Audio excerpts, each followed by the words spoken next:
So there are obviously differences between lead gen and demand gen. Let's break that down a little bit more. Like let's look at lead generation. How would you describe that to somebody if they were like, I don't know the difference between lead generation or demand generation? Or even they're like, it's the same thing. Because in our minds, it's absolutely not the same thing. We could talk about the old school way of doing a lot of the lead gen. Buy a list, first of all.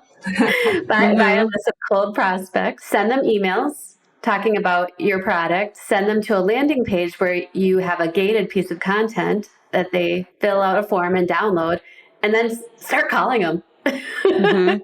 That is really a basic way, but that's how I think of lead gen, not done super well. That's exactly it. I mean, and as soon as they hit that form, that submit button, they're automatically put into that lead bucket. And you really don't know if that's a lead or not, and in most cases, it's probably not going to be because as you mentioned before, they might not even be the right person to contact. They might not be the buyer. They might not have the budget. They're most certainly not ready to buy at that exact moment. And they probably didn't open your email to begin with, or you went into the spam filter. I mean, let's be really real.